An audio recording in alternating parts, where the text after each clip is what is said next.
আসসালামু আলাইকুম আরহামাতুল্লাহ। আজকের ক্লাসে পানির মতো সহজ করে শিখাবো তাজবিদ শিক্ষা ওয়াকফে মুয়ানাকা। 3-3-6 ফোঁটা ওয়াকফে মুয়ানাকা, দুই জায়গার এক জায়গায় দম আমরা ফেলবো, অর্থাৎ পাশাপাশি 6 ফোঁটা, এই যে 3 ফোঁটা, এখানে 3 ফোঁটা, এখানে 3 ফোঁটা, এরকম পাশাপাশি 6 ফোঁটা আসলে 3-3-6 ফোঁটা ওয়াকফে মুয়ানাকা, দুই জায়গার এক জায়গায় দম আমরা ফেলবো। অর্থাৎ আমি যদি পড়তে পড়তে এখানে যদি থেমে যাই তাহলে এখানে এসে থামা যাবে না। অর্থাৎ এখানে যদি আমি অক্ষ না করি তাহলে এখানে এসে অক্ষ করতে হবে।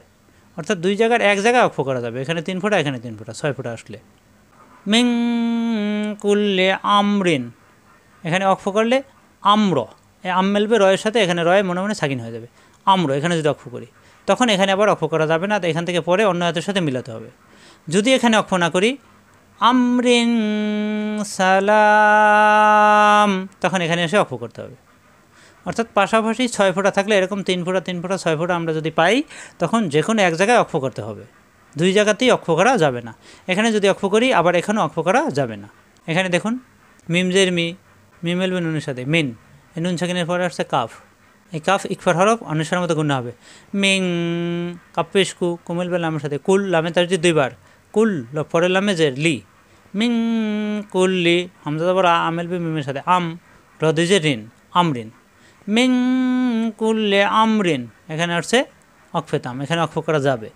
এখানে যদি অক্ষ করি তাহলে এখানে এই আম মেলবে রয়ের সাথে আম্র, মিং কুল্লে আম্র, সিন যাবর সা, লাম খারা যাবর লা, সালা, মিম দিফেশ মুন, সালামুন, এখানে আসছে কফা, এখানে অক্ষ করতে হবে।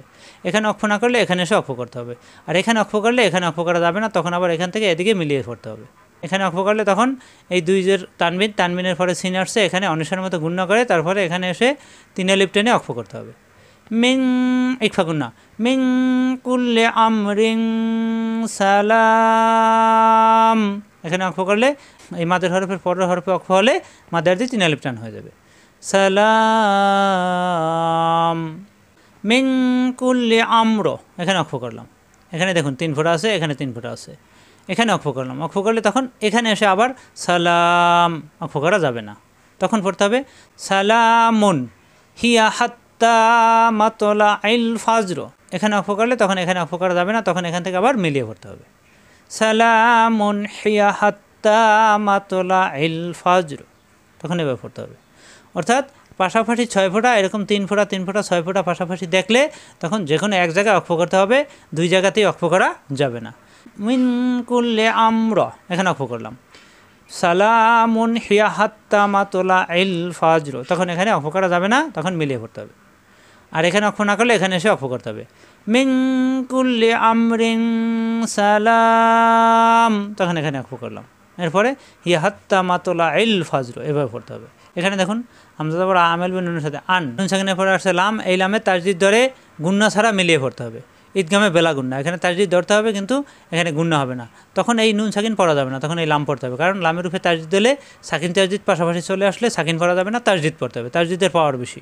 তখন এই আমেল বে লামের সাথে আল, তাসদিদ ধরলে দুইবার, পরের লামে আবার জবর লা, আল্লাহ, এই লামেল বে আবার ইয়ার সাথে লাই, আল্লাহ, পরের ইয়ায় জবর ইয়া, আল্লাহ ইয়া, তখন আবার এই নুন সাকিনে পড়া যাবে না, তখন তাসদিদ থাকলে তাসদিদের পাওয়ার বেশি। এখানে তাসদিদ মনে মনে ধরলাম, এখানে নুন সাকিন পড়া যায় নাই, এখানে তাসদিদ দেওয়া আছে, এখানে নুন সাকিন পড়া যাবে না। আল্লাহ ইয়াহুর, এই হু মেলবে ওর সাথে মাদের হরফ এক আলিফ টান, মাদের হরফের পরের হরফে অক্ষ হলে মাদের দিয়ে 3 আলিফ টান হয়ে যাবে, এখানে অক্ষ হবে। আল্লাহ ইয়াহুর, সবাই খেয়াল করুন, এখানে হচ্ছে 3 ফোঁটা অক্ষে মুয়ানাকা, এখানে যদি অক্ষ করি এখানে আবার অক্ষ করা যাবে না। বালা ইন্না রব্বাহু, তখন এভাবে মিলিয়ে পড়তে হবে। এখানে অক্ষ না করলে তখন কিন্তু এখানে এসে অক্ষ করতে হবে। আল্লাহ ইয়াহু রবালা, এখানে এসে অক্ষ করতে হবে। অর্থাৎ এই 3 ফোঁটা 3 ফোঁটা পাশাপাশি দেখলে অক্ষে মুয়ানাকা যে কোনো এক জায়গায় অক্ষ করতে হবে। এখানে অক্ষ না করলে, অর্থাৎ এখানে না থামলে এখানে এসে থামতে হবে। আল্লাহ ইয়াহু রবালা, এখানে এসে অক্ষ করতে হবে। কোরআন থেকে আমরা আরেকটা উদাহরণ দেখি। যালিকাল কিতাবু লা রাইবা ফি। এই যেখানে খেয়াল করুন, এখানে আছে 3 ফোঁটা, এখানে আছে 3 ফোঁটা। এখানে অক্ষ করলে এখানে করা যাবে না, এখানে অক্ষ না করলে এখানে এসে অক্ষ করতে হবে। যালিকাল কিতাবু লা রাইবা ফি। এখানে যদি অক্ষ করি, যালিকাল কিতাবু লা রাইব, এখানে অক্ষ করা যাবে। অক্ষ করলে তখন এখানে আবার সে অক্ষ করা যাবে না, তখন এই ফিহি হুদাল্লিল মুত্তাকিন, তখন আবার অন্য আয়াতের সাথে মিলিয়ে পড়তে হবে। মূল কথা হলো পাশাপাশি 3 ফোঁটা 3 ফোঁটা করে 6 ফোঁটা আসলে পাশাপাশি 6 ফোঁটা ওয়াকফে মুআনাকা যে কোনো এক জায়গায় অক্ষ করতে হবে, 2 জায়গা থেকেই অক্ষ করা যাবে না। এখানে অক্ষ করলাম, এখানেও করলাম, করা যাবে না, যে কোনো এক জায়গায় অক্ষ করতে হবে। যালিকাল কিতাবু লা রাইবা ফি। সবাই ভালোভাবে খেয়াল করুন, পাশাপাশি এরকম 6 ফোঁটা আসলেই 3 ফোঁটা 3 ফোঁটা লক্ষ্য করবেন, যে কোনো এক জায়গায় অক্ষ করা যাবে, 2 জায়গাতেই অক্ষ করা যাবে না। আশা করি ক্লিয়ার। আজ এ পর্যন্তই। আসসালামু আলাইকুম ওয়া রাহমাতুল্লাহ।